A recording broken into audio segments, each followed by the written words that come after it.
ప్రభుత్వ ఉద్యోగులకు ఇచ్చేశారు. టీడీపీ ప్రభుత్వం ఆర్థిక వ్యవస్థలో జీతాలు ఒకటే తేదీని ఖాతాలో 90% పైగా జీతాలు పడిపోయాయి. సామాజిక పెన్షన్ల పంపిణీలు దాదాపు అయిపోయాయి. ఆల్మోస్ట్ అందరికీ ఇచ్చేశారు. ఇక ప్రభుత్వ ఉద్యోగులకు సంబంధించిన జీతాలు 1వ తారీఖునే పడాలి. ఆ విషయంలో కూడా కూటమి సర్కారు వెనకంజ వేయలేదు. చక్కగా 1వ తారీఖునే అందరికీ 90% జీతాలను ఇచ్చేసింది. ఇలా జీతాలన్నీ ఇచ్చేసిన తర్వాత ప్రభుత్వ ఉద్యోగుల పెన్షన్ కూడా దాదాపు 90% ఇప్పటికే పూర్తి చేసేసింది. ఈ విషయంలో కూడా తాము వెనక్కి తగ్గలేదని, తగ్గబోమని కూటమి సర్కార్ నిరూపించింది.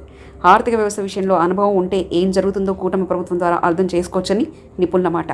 రాష్ట్రంలో ప్రభుత్వ ఉద్యోగాలకు జీతాలు 1వ తేదీనే వారి ఖాతాలో జమ అయ్యాయి.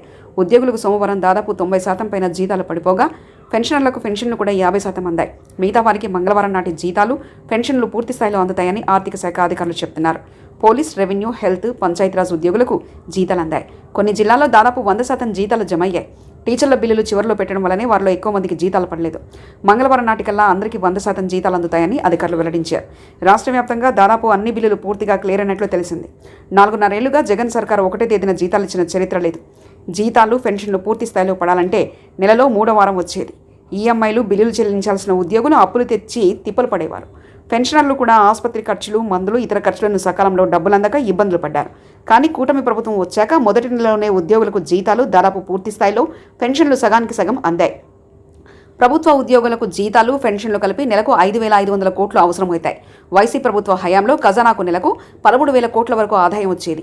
అవి కాక వారం వారం అందిన కాడికి అప్పులు తెచ్చేవారు. అయినప్పటికీ 1వ నెలలో కూడా సకాలంలో జీతాలు, పెన్షన్లు చెల్లించలేదు. అలాగే పీఆర్సీ బకాయిలు, డిఏ బకాయిలు, జీపీఎఫ్ అడ్వాన్స్ల దరఖాస్తులు, ఈఎల్, ఎన్కాష్మెంట్, సరెండర్ లీవుల బిల్లులు కూడా భారీగా పెండింగ్లో ఉంచారు. జగన్ ఇచ్చిన 11వ పీఆర్సీతో ఉద్యోగులకు జీతాలు పెరగకపోగా కొంతమేరకు తగ్గాయి. అధికారంలోకి వచ్చిన వారంలోనే సిపిఎస్ రద్దు చేస్తామని హామీ ఇచ్చిన జగన్ 5 ఏళ్లు పూర్తయినా ఆ పనిచేయలేదు. పైగా జీపీఎస్ను తీసుకొచ్చి ఉద్యోగులను నట్టేట ముంచెత్తారు. ఇన్ని సమస్యలతో పాటు ఉద్యోగులను తమకు 1వ తేదీన జీతాలు, పెన్షన్లు అందించాలని కూడా వైసీపీ ప్రభుత్వంతో పోరాడారు. కూటమి ప్రభుత్వం వచ్చిరాగానే అటు సామాజిక పెన్షన్లు, ఇటు ఉద్యోగులకు జీతాలు, పెన్షన్లు ఏకకాలంలో ఇచ్చేసి తమ సామర్థ్యాన్ని నిరూపించాయి.